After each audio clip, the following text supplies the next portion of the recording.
Aí. Acho que é isso, né? Acho que é isso. Tá na altura boa. Boa tarde, boa tarde, boa tarde. Acabou a segunda. Profissionalmente falando. Ou seja, a parte que cansa. Fisicamente, não é a parte que cansa. Mas no conceito geral, é. Deixo claro que não tenho pelo meu trabalho ou pelo hábito de trabalhar nenhuma grande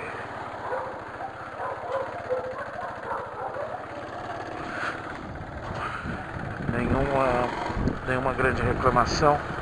Muito pelo contrário, acho que trabalhar é bom.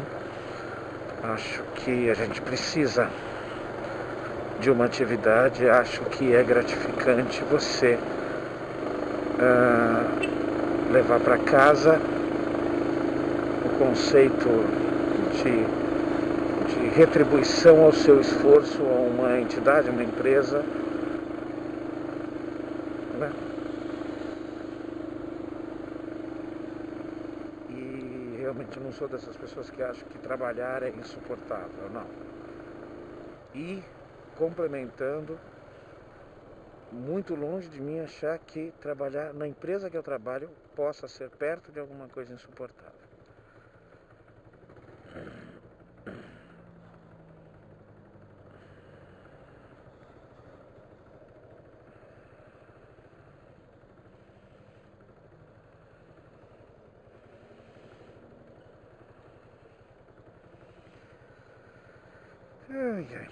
Segunda-feira, dia 10 de setembro. Tudo correu relativamente bem para mim, nas partes que a minha sensibilidade consegue avaliar. Porque, como eu falei no vídeo anterior, a reunião entre a consultoria e a direção ocorreu e eu estou aqui. Não fui chamado, fiz a minha parte de informar a minha gestão.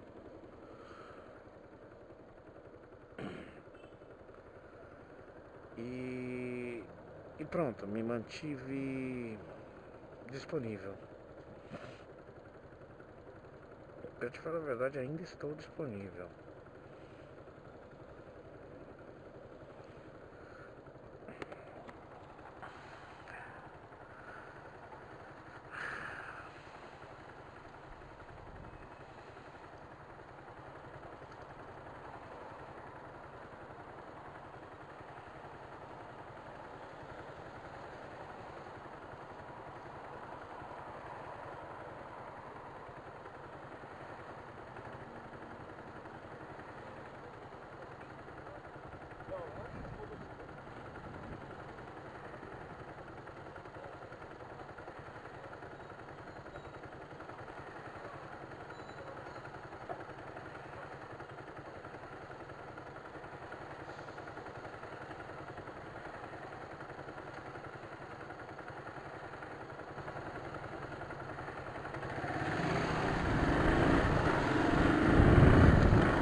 Tarde terminando, bonita, né?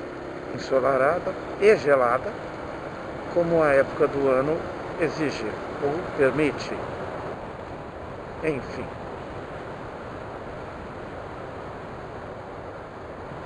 Mas estamos aí a caminho da primavera, tá? Daqui a exatos 11 dias. E eu ainda tenho que descobrir como é que se fazem esses cálculos. Mas no dia 21 de setembro teremos o início da primavera, da nova estação, que vai modificar completamente todo o clima, né?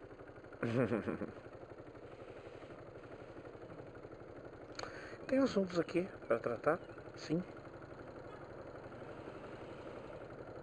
Só continuando o que eu estava falando, para não perder a linha do raciocínio que eu estava usando.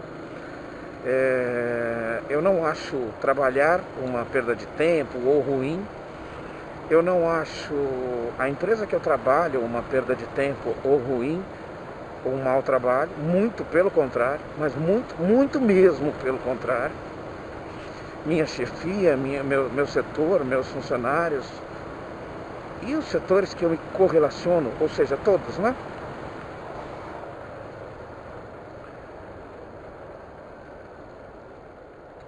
É,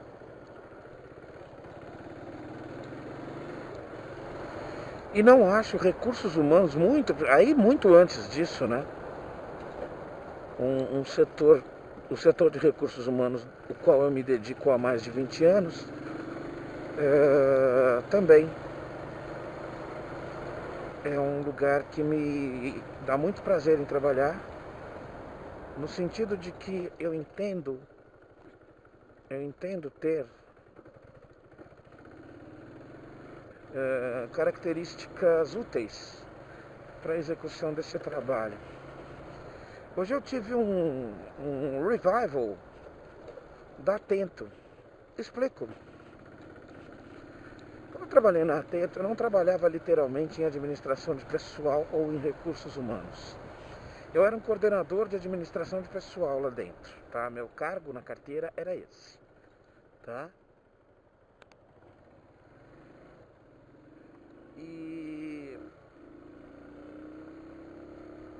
Só que lá eu coordenava uma equipe de atendimento de RH. Uma empresa gigantesca, com um clima organizacional bastante, como é que eu posso dizer? Acelerado, às vezes agressivo, às vezes frio e distante.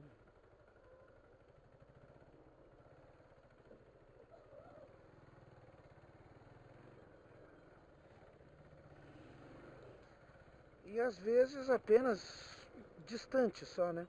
Nesse sentido de que não alcança, né, a reclamação do funcionário. Todo esse caldo, né, além das diferenças culturais, além do tipo de profissional que se contratava, que normalmente era um profissional jovem, com muita energia, com muita... e a energia, ela é boa para o trabalho, mas ela é ruim no sentido de contestação, né? Não ruim, não tem importância, não tem problema nenhum contestar, muito pelo contrário, é uma característica importante e válida. Se a gente contestasse mais, a gente teria mais. Mas quando você não tem conhecimento, você contesta qualquer coisa, já que você não tem conhecimento. Então, com esse caldo todo de formação cultural do funcionário, mais a necessidade profissional, mais a quantidade de pessoas e tudo mais, fez com que a Atento, e ela provavelmente não seja inventora desse conceito, forme em suas unidades de trabalho, que são todas muito grandes. Suas unidades têm mais de 1.000 funcionários, todas elas, qualquer uma. A minha tinha 4.500 pessoas. Então o que ele tinha lá? Um balcão de atendimento. Nesse balcão de atendimento tem uma gama de características que não dá para eu colocar recursos humanos para ficar resolvendo cada parada dessas.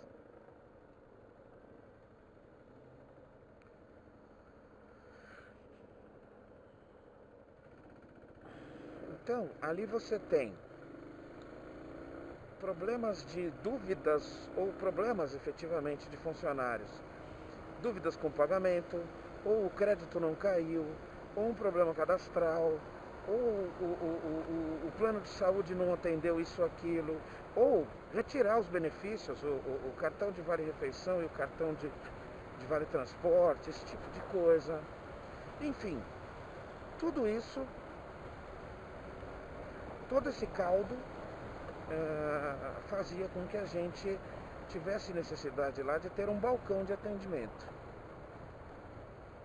E nós temos, uma das empresas do grupo é um call center, que está começando a coletar problemas por conta da distância de recursos humanos. Não é tão fácil assim administrar, no conceito de administração de pessoal principalmente, administrar um setor de recursos humanos.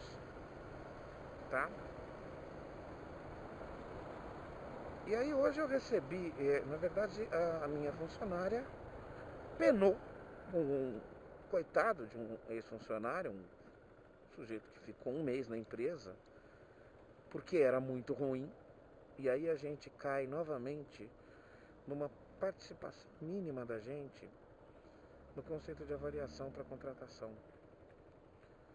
Porque o comportamento que esse cara demonstrou, tanto com a minha funcionária quanto comigo, foi de alguém que não tem equilíbrio psicológico para atividades mínimas. Na boa, na boa.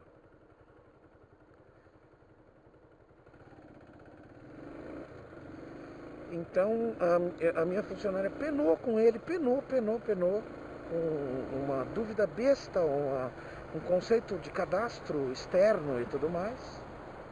Mas enfim.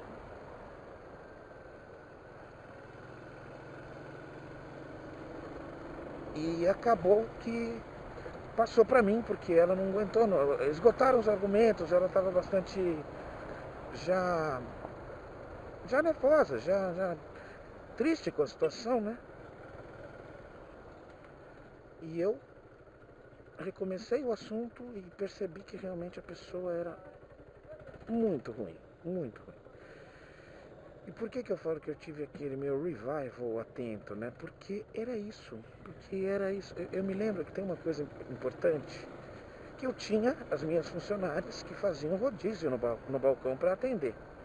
Então é assim, é uma fábrica mesmo, uma fábrica de resolução de dúvidas e de problemas, de RH. Então, o cara pegava uma fila, chegava no balcão para ser atendido e colocava a situação dele. Olha, eu tive um problema com o meu plano médico, isso, tal. A gente anotava, protocolava e passava e distribuía depois de fechado o balcão, porque o balcão fechava às 5 da tarde, às 4 da tarde. E distribuía isso para as partes, para o analista de benefícios lá da matriz, para o analista de folha da matriz, para o analista, para a nossa central. E eles iam fazendo as devolutivas e a gente ia continuando, enfim. Era essa produção. E o tipo de dúvida e o tipo de postura das pessoas era muito parecido com esse.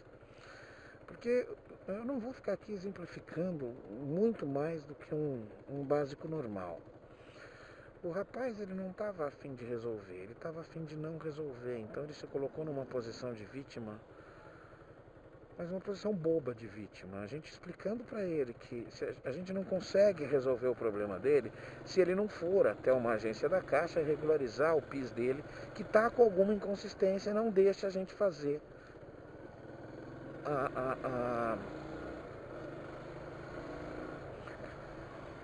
os depósitos de fundos de garantia dele. Isso criou... assim, eu tinha muitas dessas pessoas. Eu me lembro que lá na Atento haviam momentos de extremo constrangimento, extremo desconforto com certo tipo de funcionário que, para ele, quem está ali na frente dele não é o fulano de RH que só faz uma parte, ele não sabe as divisões. E ele nem tem que saber. Então ele está ali porque o RH ferrou com ele. E se o RH não dá a resposta para ele na hora, mas é urgente, e eu vou poder falar para ele, mas... Ô filho, você não olha no retrovisor, não?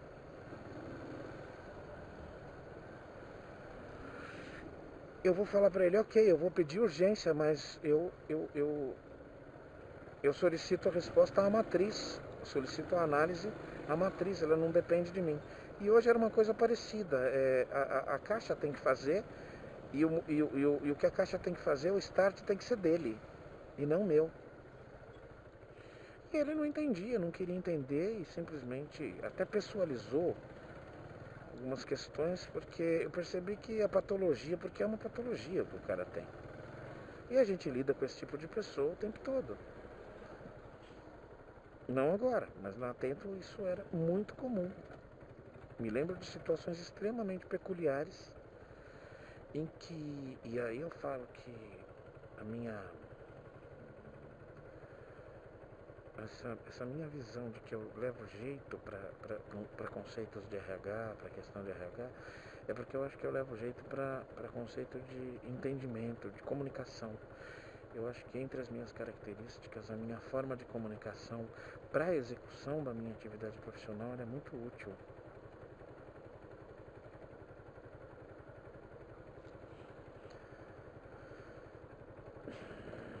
Por quê? Muitas vezes, nesse embate que já se torna constrangedor, que já se torna muito difícil, muitas vezes ele não tem jeito, né? Ele não dá seta, não faz nada. Ele vai indo, agora eu vou por aqui e dane-se, né? E é devagarzinho pra caralho. Porra!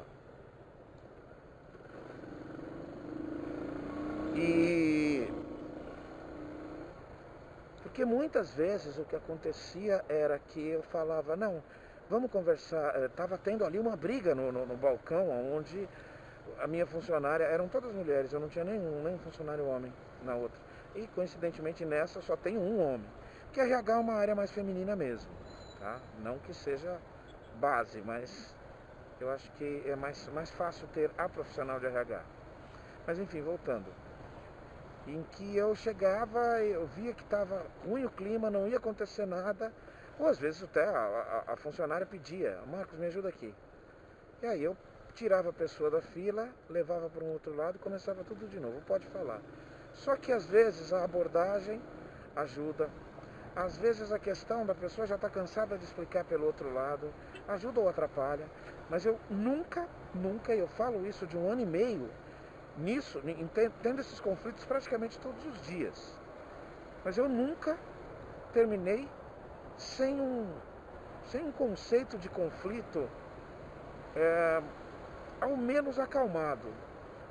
Muitas das vezes eu falo isso com tranquilidade, sem falsa modéstia, porque não tem a menor necessidade de eu me vangloriar aqui, é meu trabalho, eu tenho que saber fazer isso. De terminar isso e a pessoa falar, entendi, agora você me explicou melhor. Não é que meu profissional não sabia explicar melhor. É porque às vezes também tem uma questão de aptidão e tem uma questão de segurança, tem uma questão de jeito de falar, que isso eu não vou exigir das pessoas. Ela está dando a informação correta, mas ela ainda não aprendeu a passar isso da forma correta.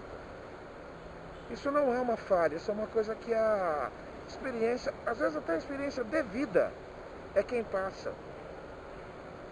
Então hoje o que aconteceu, cara, a sua moto entrou no alarme aí, ó.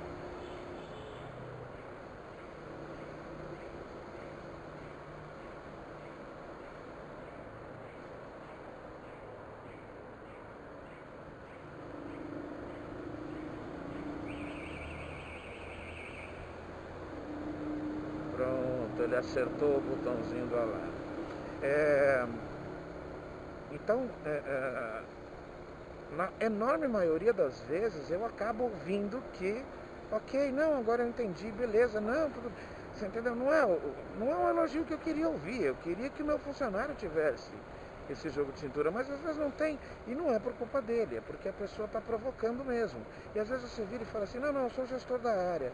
Aí a pessoa já, opa, não, tá. Então assim, ela sabe que certos tipos de argumento ela não vai poder dar para mim. Como estava falando para a pessoa antes de mim. Então hoje aconteceu uma situação bem parecida, uma situação de constrangimento, uma situação de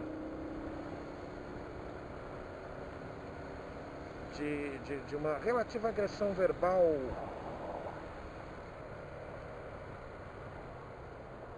que estava quase ficando perigosa. E percebi claramente que a questão estava muito mais na pessoa, estava mais no funcionário. É assim, não espere que um funcionário, um colaborador, um cara que trabalhou 1 mês e 2 dias na empresa, que ele quando for demitido, vai que gostoso, nossa, ufa, que bacana, né? Fiquei feliz agora. Não. Ele não vai estar feliz, ele muitas vezes vai estar armado. E quanto menor é o nível dele, o nível de salário, o nível de atividade,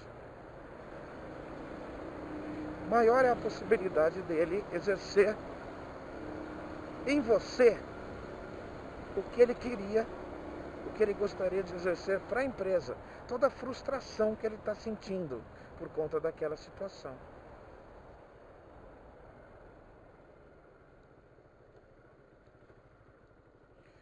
Isso não justifica ele tratar mal a minha funcionária porque eu percebi, hoje era realmente um caso não só de uma efetiva revolta, mas o start ali era ele estava provocando a situação ruim para ele mesmo e usando a favor dele apenas o que interessava de uma forma muito covarde, muito ruim, com argumentos muito fracos, muito mal feitos. Enfim. Boa sorte, garoto. Você me fez reviver e reviver um período que foi de muito trabalho, mas que foi trabalho. Agora você também me relembrou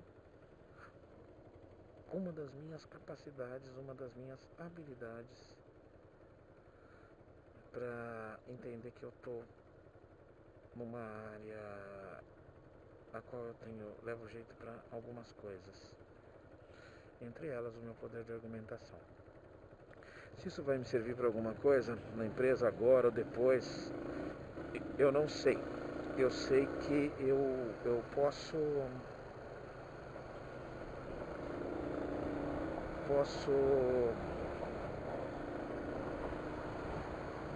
sei que ainda posso ser útil para alguma coisa. Inclusive estou com uma ideia de levar essa proposta, montar um processo para levar essa proposta para o meu executivo e tentar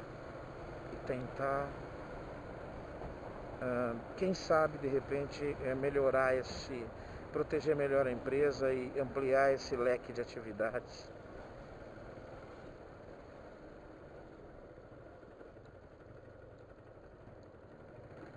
E aí, vai dar? Então vamos nessa, né, bro?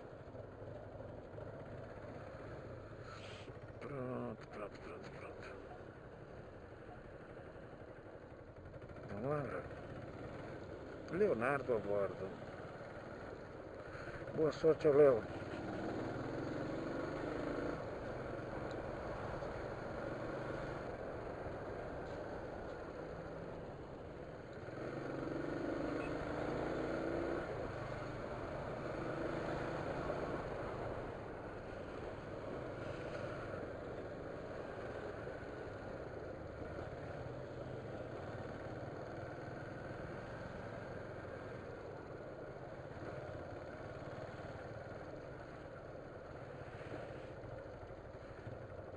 Então, enfim, obrigado, rapaz. Você tem bastante problema na tua vida. E agindo assim, eu não tenho dúvidas que você ainda terá muitos problemas. Só que o que me preocupa é que você ainda vai criar muitos problemas para outras pessoas. Falo aqui, nunca vai chegar isso até ele mesmo, mas como um exemplo, o Pablo, sai dessa, meu brother. A forma como você encara as coisas, ela não está correta. Você deturpa as informações, você deturpa os acontecimentos. E aí a gente percebe porque você só ficou menos de 30 dias na empresa. O que a gente não justifica, e eu aqui como gestor de RH precisei rever, é o fato de que você deveria ser melhor avaliado. Eu não podia tê-lo contratado. Embora a atenuante seja de que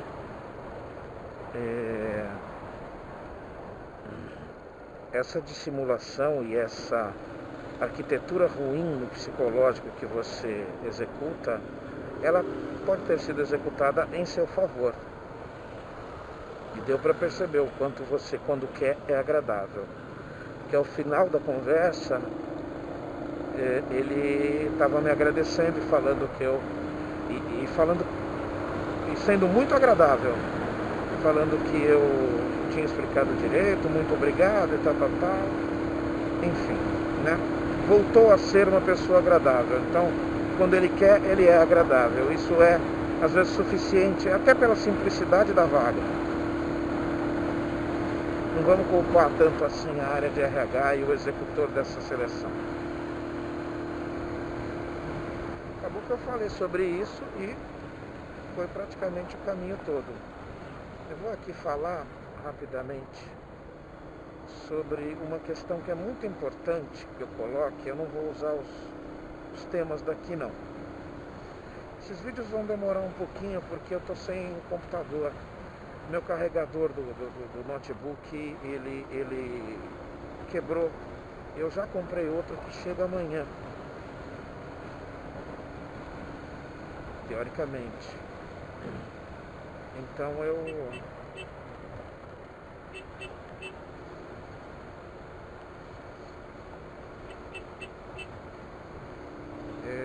hoje não tenho máquina para trabalhar, para poder rodar compilar os arquivos e tudo e enviar, carregar e subir para o YouTube, né?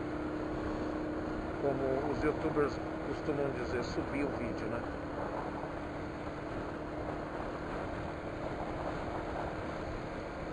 Então eu falo sobre isso agora, porque eu ia ser só um comentário mesmo, então como tem um caminho mais curto agora para chegar, ter menos tempo, né? Eu não vou usar os temas que eu separei para falar, não.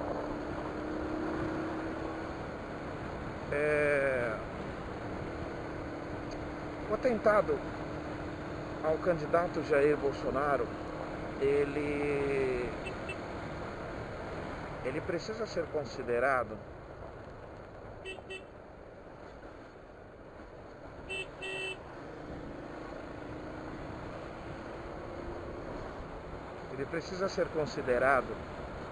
uma coisa muito, muito, muito importante, um perigo gigantesco às instituições, à democracia brasileira, à liberdade brasileira. Isso não pode levar em consideração as opiniões do próprio candidato. Tá? Vamos deixar isso muito claro. O que eu quero dizer é o seguinte: é muito injusto e é muito banal a gente usar contra o cara o argumento de que quem semeia vento colhe tempestades. Não é assim que a vida real deveria funcionar. Quem semeia vento deveria aprender, deveria ser... Nossa, cara, que sacanagem.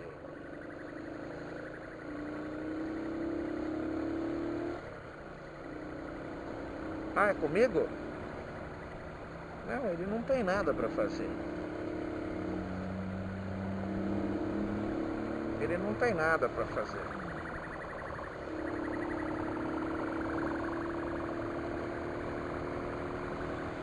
Ele está querendo só sair do trânsito. E ele foi sacana. Ele foi bem sacana para sair do trânsito.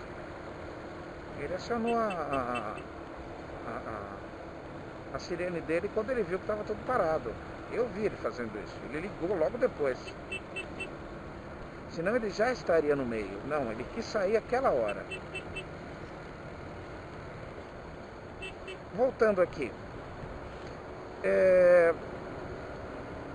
Direitos humanos e todos os defensores de todos os direitos deveriam estar unidos nesse momento em prol da causa de Jair Bolsonaro, não no sentido da sua campanha, das suas ideias, mas do que aconteceu com ele.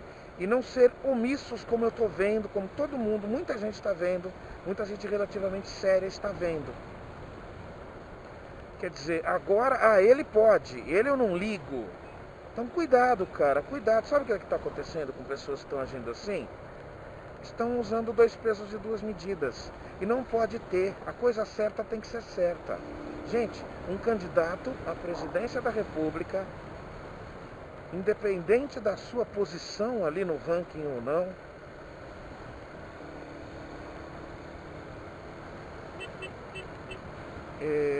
ele sofreu um atentado, tentaram matá-lo.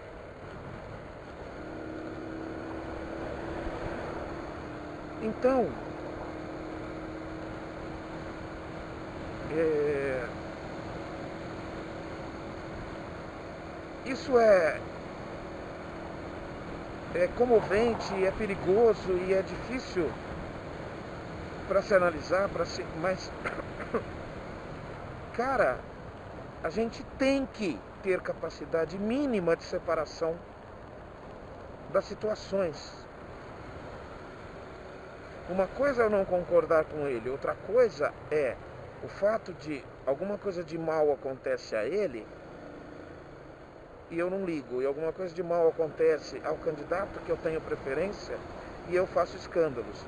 Não adiantou nada, isso não vai resolver nada, isso não vai fazer com que ninguém haja com relativa correção, não vai educar ninguém. Pode até acirrar os ânimos, pode até piorar a mínima condição de estabilidade que a gente ainda está conseguindo garantir, que as instituições funcionem. Vamos deixar claro uma coisa, se Jair Bolsonaro for eleito, os outros candidatos devem ligar para ele, cumprimentá-lo e desejar-lhe boa sorte, como todos os candidatos fazem, derrotados fazem.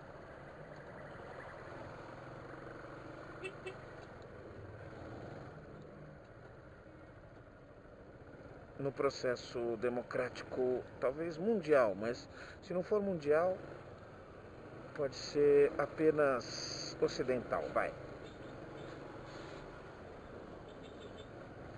Então,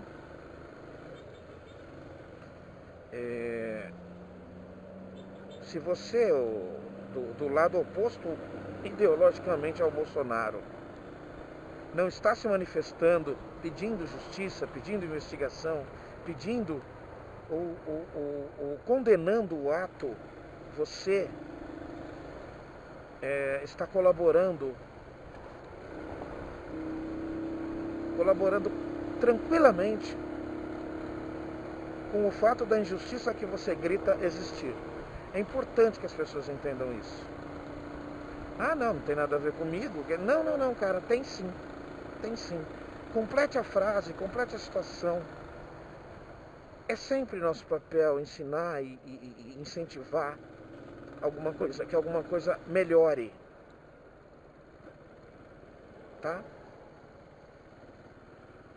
O absurdo né, nós somos o país, o candidato que foi sofreu um atentado à própria vida, era teoricamente o candidato da intolerância, né? Fora toda a gama de abobrinhas e absurdos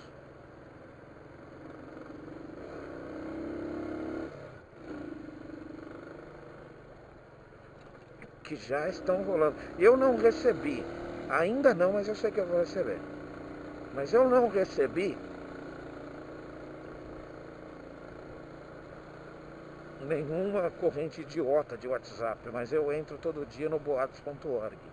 E a gente já começa a ficar assim, minha nossa. Então os boatos já partem da seguinte linha.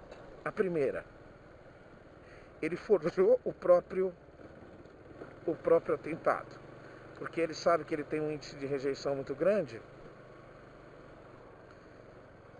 e talvez isso diminua esse índice de rejeição, colocando-o como vítima da própria violência, não da própria, como vítima da violência.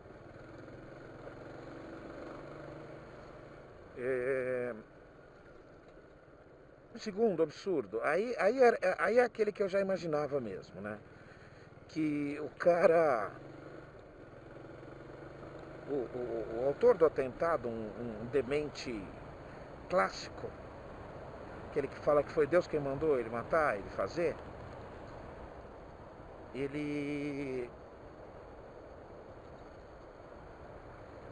os boatos carregam a coisa de ter sido mandado pela esquerda. Então tem boato prático de que a Polícia Federal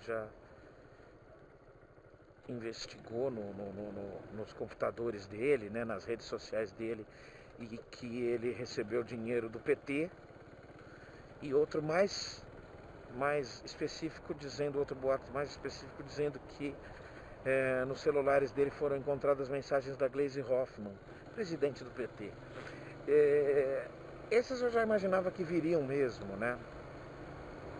E aí, cara, sabe, seu Haddad, ou Dona Marina, ou qualquer um, embora a Marina seja uma pessoa que eu esteja ainda respeitando um pouco, o conceito ideológico dela.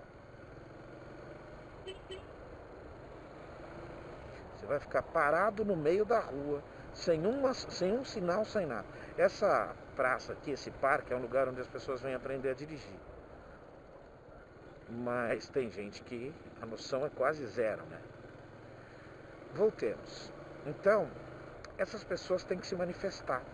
Essas pessoas têm que vir a público falar: isso não existe, isso não é possível. Todos os candidatos têm o direito, tem o direito de expor suas ideias e serem julgados pelo voto. Esse atentado é repugnante, esse atentado é um mal ao país, e enfim, né?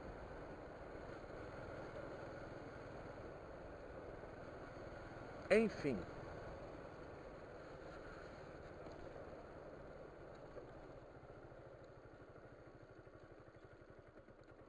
Que bonitinhos os cachorros. E eu não estou vendo isso, com raras exceções. Então, por favor. A hipocrisia tem limite, gente, tem limite. O esquerdista que grita injustiça deveria se mostrar melhor em algum momento e gritar a injustiça desse triste episódio.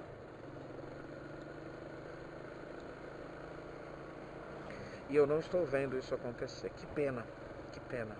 Continua sendo um polo, continua sendo apenas e tão somente uma... Sério mesmo, Maroc? Ai, caraca.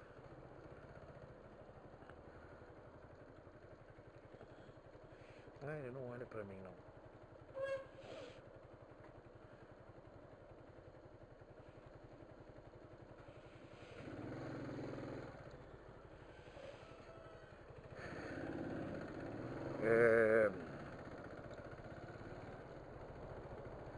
Continua sendo um jogo de futebol, né? Continua sendo meu time contra o seu, a qualquer custo, a qualquer preço. Continua sendo, se o juiz roubar, mas roubar a meu favor, tá tudo bem. Se o juiz roubar a seu favor, é um absurdo. Eu vou anular essa porra, eu vou tomar o troféu à força. Que pena, né? Que pena. Demora pra gente aprender desse jeito. Mas eu acho que a gente vai aprender. Infelizmente, ao que caminha, ainda vai causar mais dor do que o normal. Boa noite, gente. Até mais.